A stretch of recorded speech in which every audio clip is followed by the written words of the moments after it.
Assalamualaikum warahmatullahi wabarakatuh. Perkenalkan, nama saya Santoni Putra Pratama, NPM 20211210.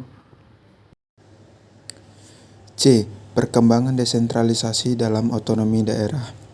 Menurut Logman, dalam tulisan Headstaats der Zilvi Kinde Gemeenschapppen yang dikutip dan diterjemahkan Ateng Syarafuddin menyatakan bahwa otonomi daerah adalah kebebasan bergerak yang diberikan kepada daerah otonomi.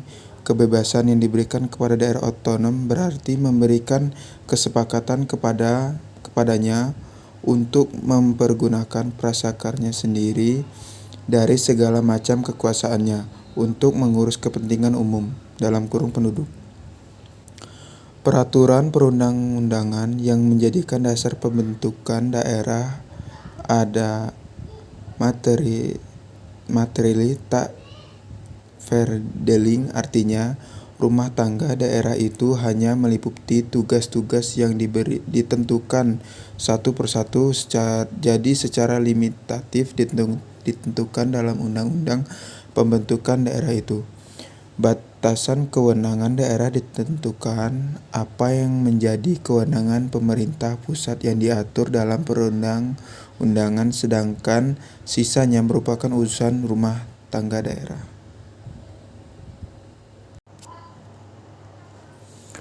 Desentralisasi di Indonesia secara yuridis bersumber dari Pasal 18 Undang-Undang Dasar Negara Republik Indonesia tahun 1945 NKRI beserta penjelasannya. Di antaranya disebut bahwa wilayah Indonesia dibagi ke dalam dua daerah baik bersifat otonomi maupun bersifat administratif. Bisa dikatakan bahwa Indonesia adalah negara kesatuan yang didesentralisasikan, sehingga pada prinsipnya kebijakan otonomi daerah dilakukan dengan mendesentralisasikan kewenangan yang selama ini tersentralisasikan di tangan pemerintah pusat. Pelaksanaan desentralisasi akan membawa efektivitas pemerintahan, sebab wilayah negara itu pada umumnya terdiri dari berbagai daerah. Pelaksanaan desentralisasi timbullah daerah otonom. Pada awalnya otonom atau berotonomi yang berarti mempunyai peraturan sendiri atau mempunyai hak-hak kewenangan sendiri untuk membuat peraturan. Arti otonomi menurut Sarudajang memberi arti otonomi bahwa otonomi melalui desentralisasi bukan diberi kepada pemerintahan daerah, bukan kepada DPRD, bukan kepada daerah, akan tetapi kepada masyarakat setempat. Hal ini merupakan esensi dari otonomi.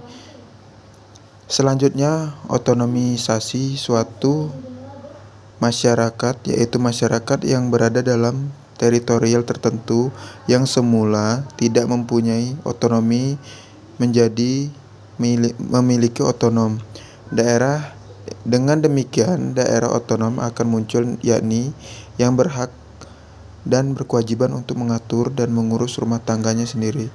Dan konsep otonomi tersebut dapat dikatakan otonomi daerah pada dasarnya menunjukkan adanya kebebasan bertindak sesuai dengan frekuensinya.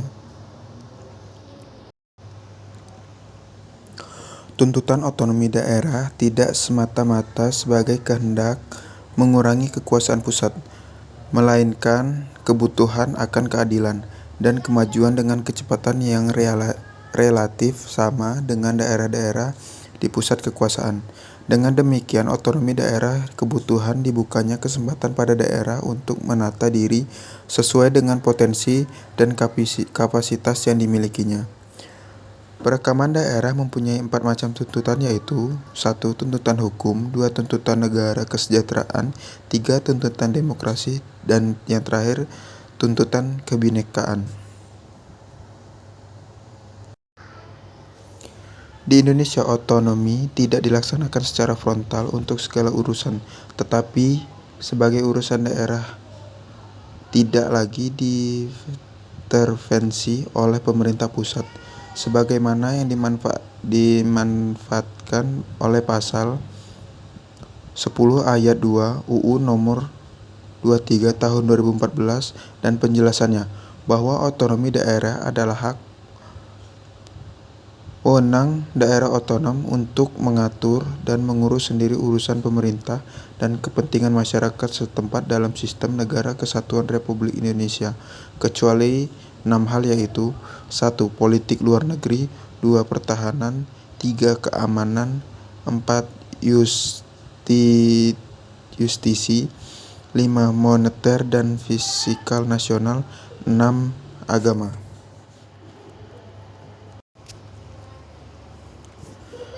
Menurut J. Kalo, dalam angka mewujudkan otonomi daerah, keberadaan pemerintah daerah adalah menjadi sangat penting antara lain 1.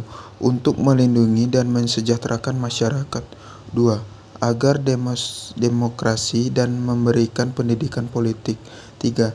Mendekatkan pelayanan masyarakat dan meningkatkan efisiensi serta efektivitas pelayanan masyarakat, 4. Meningkatkan partisipasi masyarakat, 5. Memperdayakan potensi dan keanekaragaman daerah, 6. Misi utama pemerintah daerah adalah menyediakan pelayanan dasar (basic service) dan pengembangan sektor unggulan (core competence) dengan cara demokratis. 7. Outputs and produk pemerintah daerah meliputi public good, yaitu barang-barang kebutuhan masyarakat seperti jalan, pasar, sekolah, rumah sakit, jembatan, dan sebagainya. Kemudian public regulation, yaitu pengaturan berkaitan dengan masyarakat seperti KTP, KK, IMB, HO, akte kelahiran, dan sebagainya. Hal yang senada diungkapkan oleh Mauhut bahwa ada 7 elemen pokok yang membentuk pemerintah daerah memperkuat otonomi daerah, yaitu urusan, kelembagaan, personil, keuangan, perwakilan, dan pengawasan. Sejak diundangkannya UU Nomor 22/1999 dan UU Nomor 25/1999 yang telah diubah dengan UU Nomor 32/2004 dan UU Nomor 33/2004 dan diperbarui kembali dengan UU Nomor 23/2014 merupakan momentum yang sangat baik untuk mengacu reformasi pemerintah daerah yang efektif dan efisien, ekonomis, dan akuntabel.